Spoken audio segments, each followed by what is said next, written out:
Yeah, this is the first time I've done it indoors, so I was on a bit of a learning curve last night. And what was your plan designing the course? Well, I thought the first part of the course worked pretty well, and then the second part got a little tight, too tight really. So we had one or two sort of uncomfortable rides, but I wanted at the end there to have the riders going a little slower, so they respected some of the fences. But I think I probably overdid it a little bit. Yeah, 10 to 11. The sort of narrow log to they had a right bend to a left-handed corner. It was just too tight, and so it looked good on paper. But when it got there in the ring, it was the margin for error wasn't quite big enough. So tonight, what would you do? Tonight's going to be a lot more open. It'll be a lot faster, but more straightforward. And do you have the keyhole fencing? Keyhole's going to be in the middle of the ring tonight, and just one corner down one end of the ring and a triple brush down the other end. And so, like I say, it'll be more straightforward and faster tonight. Remains to be seen. And no bank tonight, because that got a little hairy last night. And is it your first time at the Royal Winter Fair? First time for a long time. I haven't. Last time I was here was way back in the 70s, I think. So that was a long time ago, and it's changed a lot since then. Were you riding then? I wasn't riding. I was just visiting him. Okay. And what do you think of the show? I mean, it's amazing. It's just got huge, and the whole thing is just amazing. All the agricultural animals, and then the trade fair, and I mean, it's much bigger than I remember.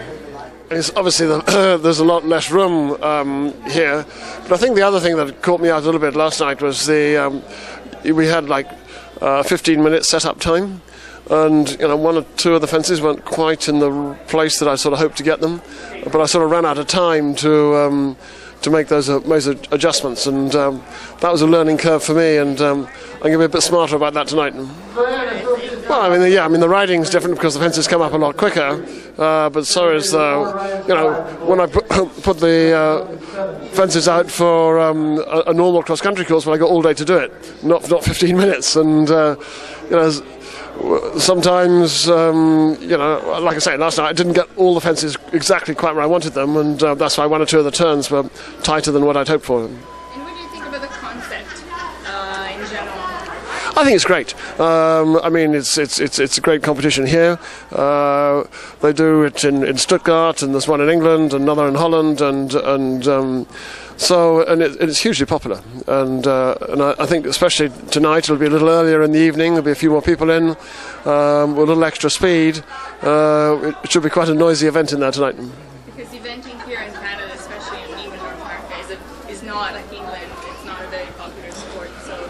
Well, I think they tried to do it in England with the express eventing, and that didn't actually quite work. But the idea is to bring eventing to the city, and so where people can sit in a chair and watch it in comfort.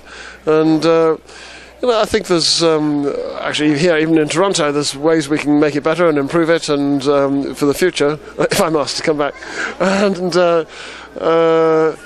And I think it can be a really good shop window for the sport of eventing. Yeah, I'm just finishing with the US team after 20 years, so I got a bit of a life change coming up. And what's going to happen after that? I'm not going to stop working, but I'm going to be working at a different pace and sort of going 24/7 and all hours of the day and night.